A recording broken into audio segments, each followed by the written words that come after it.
So here's a bit of a quick little throwaway video and something a little different for the channel. The 1984 arcade game Hat Trick as interpreted through the MAME emulator program.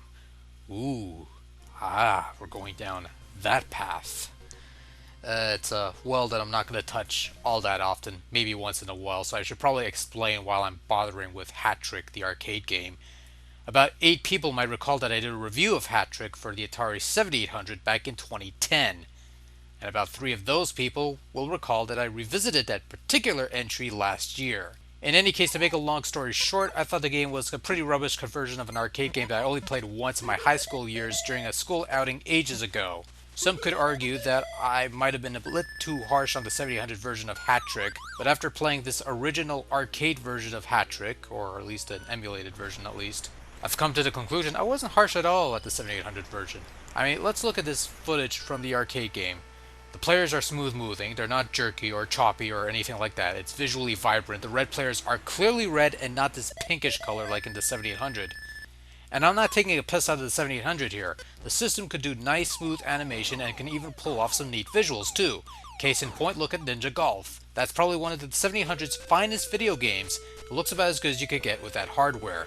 And that cartridge did not get the Super Game cartridge treatment that Hat Trick got on the 7800.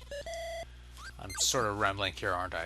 Anyways, for those of you who are not familiar with Hat Trick, it's a pretty straightforward game of one-on-one ice hockey. 2-on-2 if you count the goaltenders, I usually don't. Hat Trick is just a quick round of hockey, usually a minute 45 seconds, sometimes you could set it up higher or lower, where the goal is to score more points than your opponent, obviously. Whoever has the most points at the end of a round wins, and in the event of a tie, an overtime period about 20 seconds will take place for the game-winning goal to be scored. In any case, all games end the same way with a nice little Zamboni roaming around to resurface the ice rink for the next game, whenever that may be.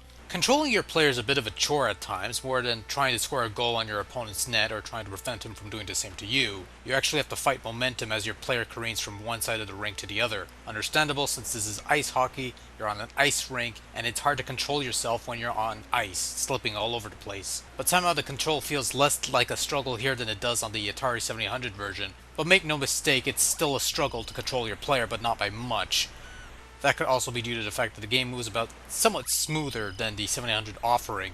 It's a bit more faster paced in a way, but not necessarily a speedy game either. Goaltending is somewhat of a tricky affair because he moves faster than the player, and sometimes you forget you have to control both at the same time.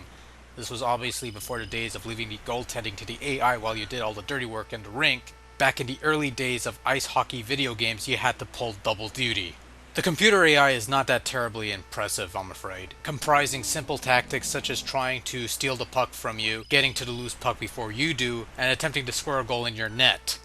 That isn't to say it won't pose a challenge, because it can get difficult at first to get a groove going, mostly as a result of the less than slick controls, but once you master certain looping tactics, you'll trounce the computer in high-scoring games. Hat Trick is definitely one of those games where a human opponent is much preferable to a computer one, but at the end of the day it's only a couple minutes of an ice hockey game per coin, and not much else to go by, so it's not going to kill much time unless you're really dying for a few more rounds, depending on how much booze is left over, I suppose.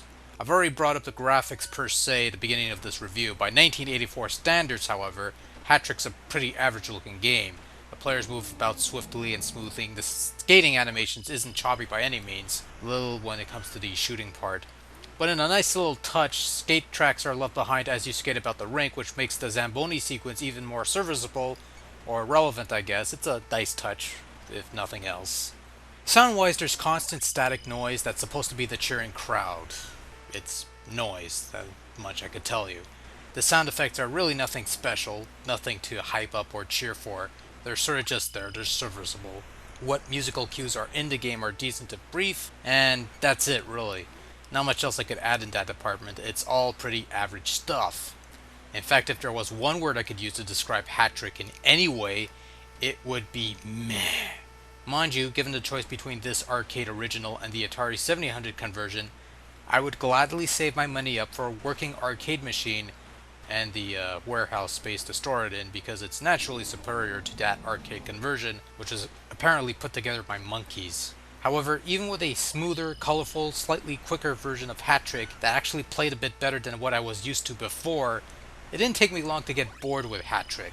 it hasn't really aged all that well, and the only reason you want to revisit Hat Trick is purely out of nostalgia more than anything else. And nostalgia can only get you so far.